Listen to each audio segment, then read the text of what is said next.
Good evening. Well, he's going to watch the recording, so he'll know what time we started. Maybe he won't. Today we are learning Maseches Bava Basra Daf Kuv Vav and Daf Kuv Zayin.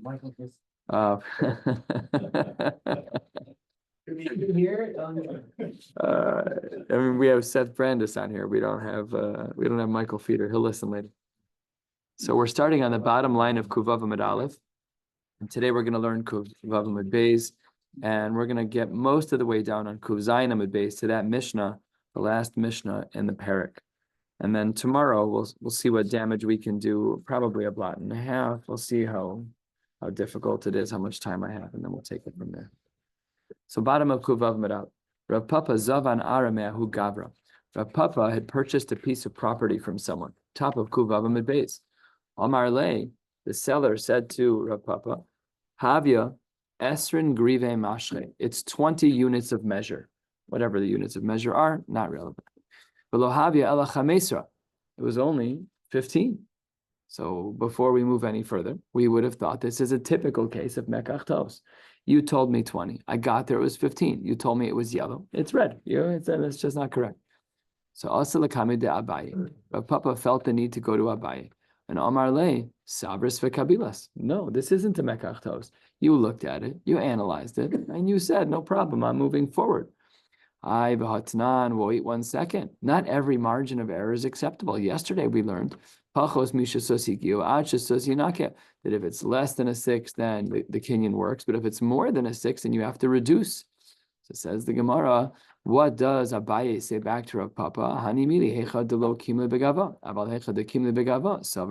you're standing there in the field and you say, yes, I'd like to move forward, say, even though the guy said it's 20 griva, but you agreed to it. And once you agree to it, the kinyan is final.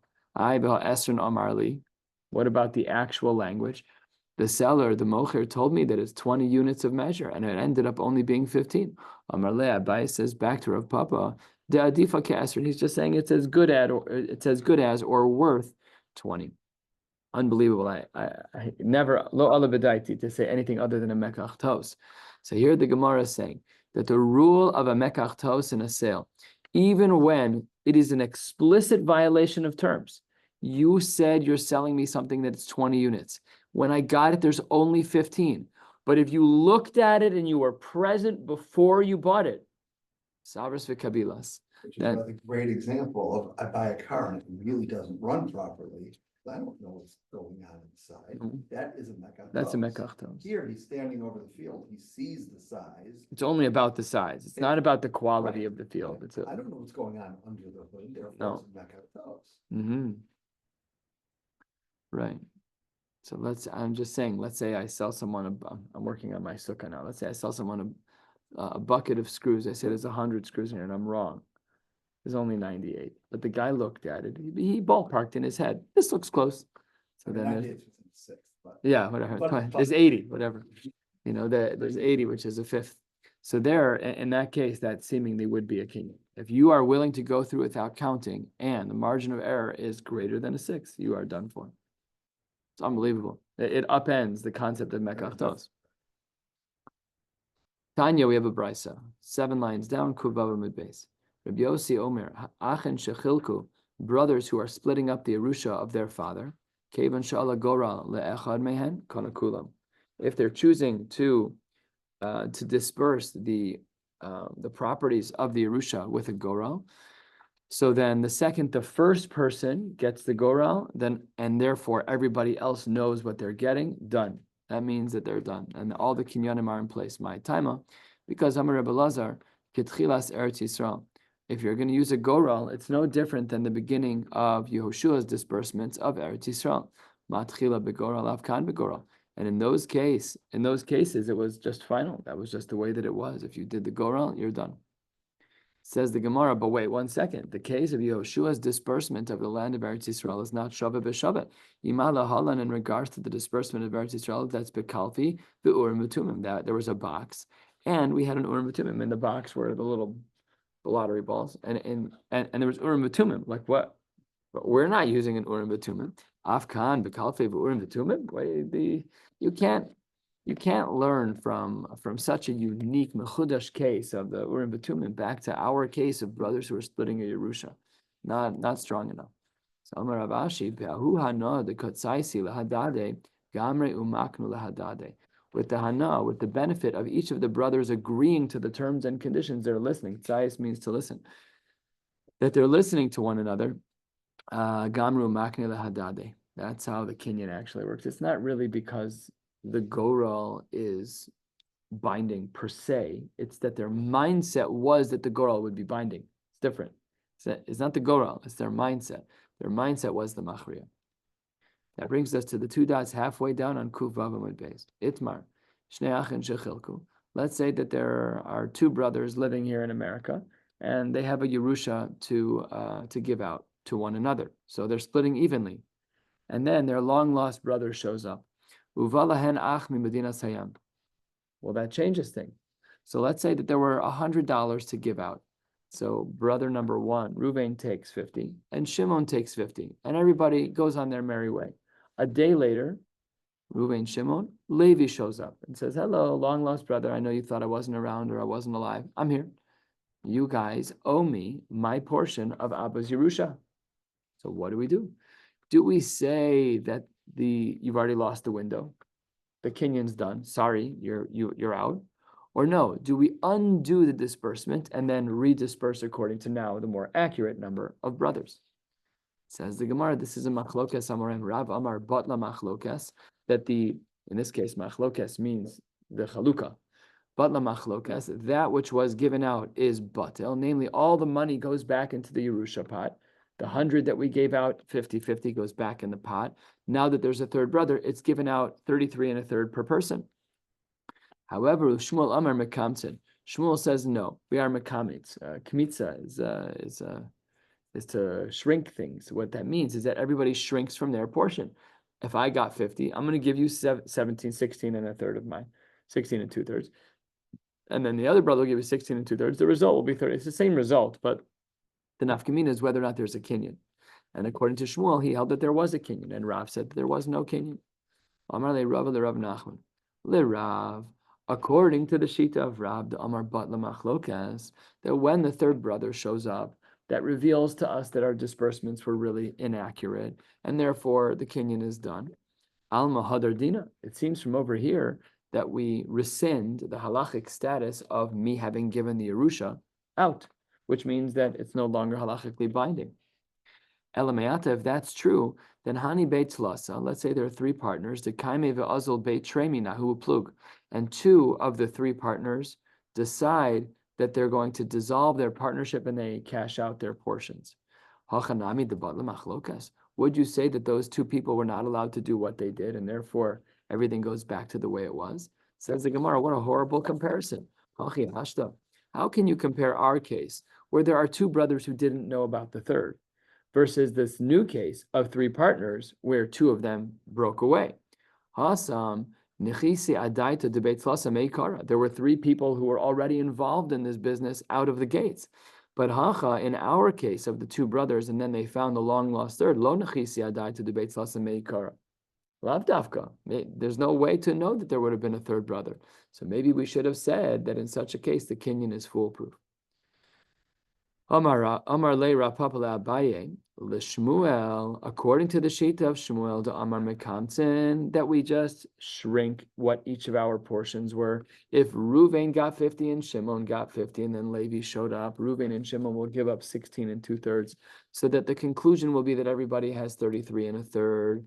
L'meimer de Kamdina, does that mean that the contract was really in place, that the Yerusha was actually ironclad? That can't be, because we've seen this Gemara numerous times already.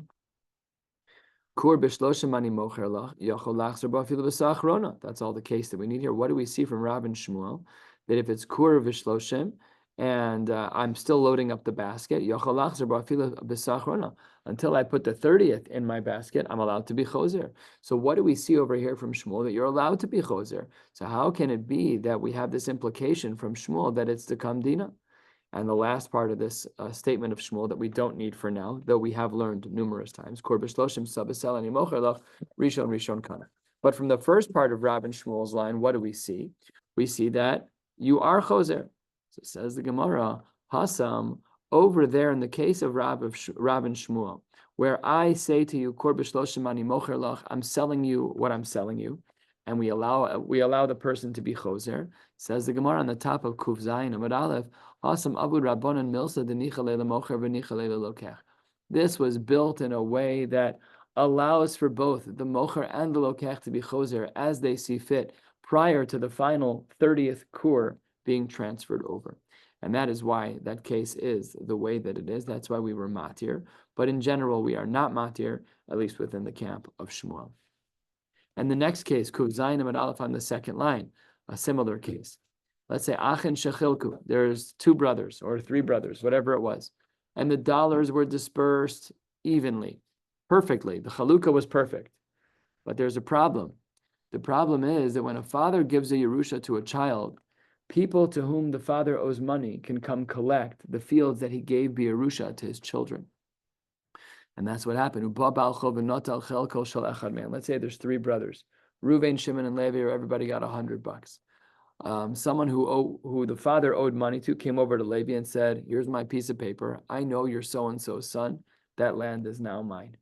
So now let's look at the overview of the Yerusha. Reuven and Shimon have their 100 each, but Levi just lost his property. So what happens now? Would we require Reuven and Shimon to disperse their portions to the other brother or no? This too is a machlokas amoraim. Rav Amar Batla machlokas.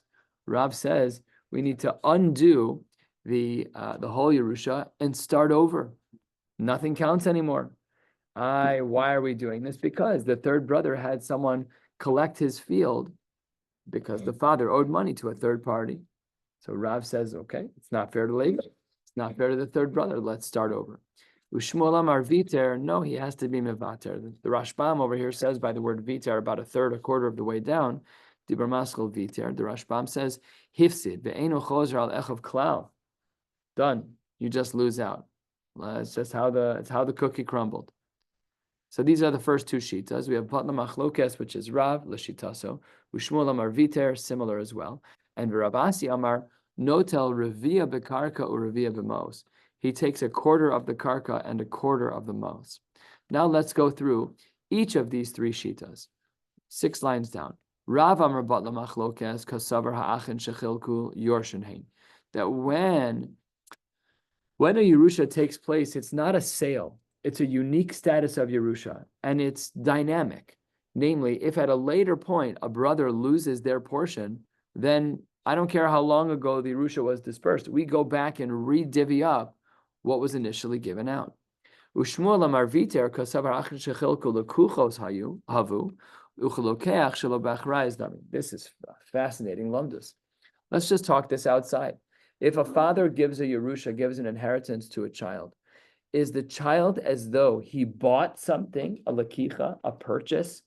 When I go into a store and I buy something, it's mamish mine, no backsies. So that's Shmuel. Or do we say no, like Rav, that when we have a case scenario of a Yerusha, we do not view it like a lokach, that you're a purchaser. It's a unique mechudash status called Yerusha, which means that for as long as that money exists, if any of the brothers lost their property to a third party, they can always go back to the first 2 brothers and say, guys, you need to give up, you need to give me a little bit of cash. That's a machlokes Rav and Shmuel. Do we say that a Yerusha is its own category? That's Rav. Or would Shmuel say no? It's like a lakicha and therefore viter. And Ravasi mesafkale yorshin havu ilakuchos havu. He wasn't sure. Ravasi wasn't sure who he held like. In hilkach notel revia bekarka or revia b'mos. What does he mean a revia? Because we have a principle in halacha called mamon hamutel b'safek cholken. So let's say Reuven and Shimon were splitting a Yerusha. So what happens over here? Reuven is not sure if he should get his money. So instead of getting half, he gets half of half. Half would have been if we knew it was the case. Why does he get half of half? Because that half is mutel b'safek. Mamon hamutel b'safek is cholken. And Amar Rav Papa hilchasa b'chol hanishmaitza mekamsen. We hold like Shmuel throughout. We hold that when brothers find a third brother that they have to divvy up, We hold in all the other cases like Shmuel as well. So that is how the Gemara paskins. Amemar Amar Batla Machlokes. No, I disagree with you. Rav Papa said we follow Shmuel. Amemar says we hold like Rav that Batla Machlokes in regards to Yerusha. And Behilchasa Batla Machlokes. So based on the Gemara, we conclude like the sheet of Rav, that really a Yerusha is its own unique status. It's not like a Lakicha when you go to a store and you buy something. If a person goes and gets a Yerusha, and then if something gets messed up, then Batla Machlokas, the divvying up is undone, back to square one. We add in the third brother. If one of the brothers had their field taken away by someone that the father owed money to, whatever the case may be, Batla Machlokas. All right, we're going to learn a little bit of it's complicated, and it's really not so complicated, but the way the Gemara frames it is complicated. So let's jump into this brisa, which will take us to the end of the day today. Tanu Rabbanan, the rabbis taught us in a brisa. Shlosha, there were 3 dayanim. Sheyardu lashum. They went down to a field to guesstimate, to evaluate how much a property is worth. And the 3 dayanim did not agree. Echad omer b'maneh. One of the 3 dayanim says this field is worth 100. B'shnayim omrim b'masayim. The other 2 dayanim, the majority of the dayanim, they said it's not worth 100, it's worth 200. And 2/3 of the way down, 8 lines from the bottom. Echad omer b'masayim v'shnayim omer b'mana, or the reverse. One person says it's worth 200, and the 2 people say it's worth 100. Batel yachid b'miyuto. This is a simple halachic principle based on a pasuk in Chumash. V'acharei rabim lahatos. So we have 3 dayanim, and it's 2 against 1. Either 2 of the dayanim said it was 100, or 2 of the dayanim said it was 100. Whatever the case is, we follow the majority. But what if all 3 dayanim have different numbers? How then would we determine what the assessment is of the value of that land? So the Gemara gives this case now. Echad omer b'maneh. One of the dayanim says the field is worth 100. Ve'echad omer be'esrim. The Gemara changes units here. The maneh is zuz. 20 is sela, which is 80 zuz. So it's 100. One dayan says it's 100. One dayan says it's 4 sela, which is 80 zuz.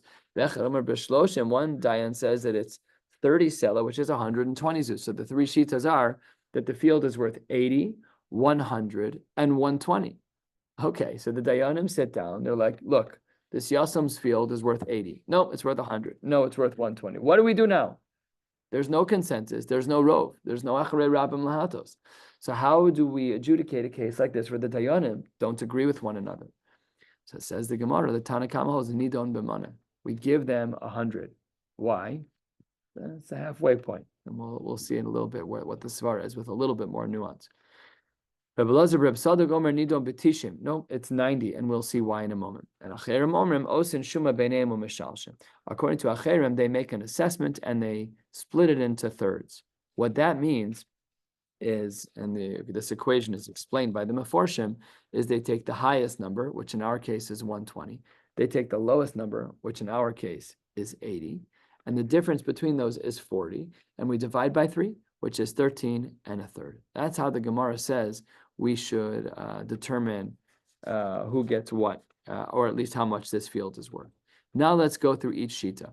Manda amar nidod memana. According to the dayan who held that you get 100, that's because it's milsa mitziasa. It was the halfway point. And because it was the halfway point between the 3 shitas, 80, 100, and 120, we picked the middle one. It's a little bit more sophisticated than that mathematically. Our case was a perfect storm of 80, 20, and 80, 100, and 120. The math would be different if it was different numbers. Rebbe Lazar Reb Tzadok Omer Nidon Tishim. Why does he say that it's 90? And here's where things take a turn. Bottom line of Kuf Zayin Amud Aleph. Kasavar, really, Rebbe Lazar Reb Tzadok holds Kasavar Ha'ara Tishin Shavet. Really, he holds that there was a mistake here by the dayanim, and really it's worth 90. How did each dayan make a mistake? The person who said that it's 20 sela, which is 80 zuz, so it's really 90. The person who said 80 zuz, he said it was 80, he shortchanged it 10. It really is 90. The guy who said it was 100, he overestimated by 100. So it says the Gemara, what kind of svar is that? Adirabba. Hi ara meya v'asara shavya. you forgot about the sheet of 120. Why don't we say that really the cost of the land of the Yisomim is 110? Right? And the person who said 100 shortchanged the actual cost of the land by 10. And the one who says that it's 30 sela, which is 120 zuz, he overshot by 10. So says the Gemara, we would never say that. When you have three shitas of 80, 100, and 120, like sometimes when you were in school, the teacher would say you get to have one question that you're allowed to get wrong. So says the Gemara, the question that the Dayan got wrong was the 120. That shita we remove. Why? Because of a halachic principle that we're familiar with called tafasta meruba lo tafasta. You've severely overestimated. And here's how the Gemara calls it. Nekot mias trei kamai biyadcha. Take the first two lower numbers in your hand, the 80 and the 120. Timitoras mana lo mafkile. This is all normal. It's closer to 100. It's not closer in numbers, but basically the lower numbers are more reasonable because of tafasta. And that's why he holds that it's potentially 90. Now, Acherim Omrim, according to the Acherim, they say Osin Shuma Beinemu Mishalshim, that there is some type of splitting in thirds that we do. So let's see how this plays out. Fascinating mathematical Gemara. Kosavre, Hai Ara, Tishim, Vitlasa, Vitlasa Shavya. Really, the earth, the ground that's being sold here of the Yisomim, is 93 and a third. And Hai Dika Amar Esrim, the Shita that said 20 sela, which is 80 zuz. Why did he say 80 if it was 93 and a third? Because Katoi Tleisar Vitil Salachore, he made a 13 and a third error, undercutting. He underestimated. He said it was 80, it was really 93 and a third. The Haidika Amar Mana, the guy who said 100, Katoi Tleisar Vitil Sa Lekame. He really should have said 96. He should have said it was 96, 13 more. He wanted to say that it was that number, but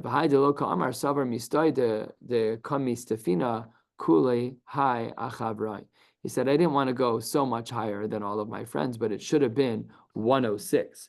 Why? Because the actual cost was 93 and a third. His margin of error was 13 and a third, which is 106 and 2/3. What did he say? He only said 100 because he was afraid to give a much larger number, knowing that it wasn't going to pan out that way. Says the Gemara, why would you say that we're only looking at these two numbers? Adarabba. Maybe we should say the number is the higher two numbers. Really, maybe the actual cost of the land was 113 and a third. And Haidika Amar Mana, and the Shita who holds that it was 100, he underestimated the value of the field by 13 and a third. Haidika Amar Shloshim, according to the Shita that said that it's 30 sela, which is 120 zuz, really, he should have said 126, but he wasn't willing to say 126. He should have said it was 126, but he didn't. I can't be much higher than all of my friends. This is a similar question to what we said before. Why are we only looking at the two lower numbers of 80 and 120 and not looking at the numbers of 100? Why are we only looking at the lower numbers of 80 and 100? Why are we not looking at the numbers of 100 and 120? Says the Gemara, Nekot mias trei kamai biyadcha. Same answer as before. We want to use the two lower numbers because they're more reasonable. Mitoras mea lo mafke. Everything is 100 and under. How do we paskin? Three-way machlokas. Do we paskin like the Tanakama that it's the middle number? Or do we paskin like either of the other two shitas, acherim or the other shita? Amar Ravuna halacha ke acherim. The halacha is like acherim. Says the Gemara, what are you talking about? We literally don't even understand their shita. We just tried to understand it, but it's difficult. Amar Abashi, taima de acherim lo yadinan, hilchasa avdinan kavasayu. If you don't understand the rationale behind it, how could you paskin that way? That doesn't even make any sense. So therefore, it's unclear who we paskin like, but Rav Ashi certainly doesn't paskin like acherim. And similarly, we have a brisa that says Dayane Gola Amru, and this is a similar language of Osin Shuma Beinenu Mishalshin. They hold like that unique shita of Osin Shuma Beinenu Mishalshin, the 13 and a third one that we just saw in this final presentation of the Gemara.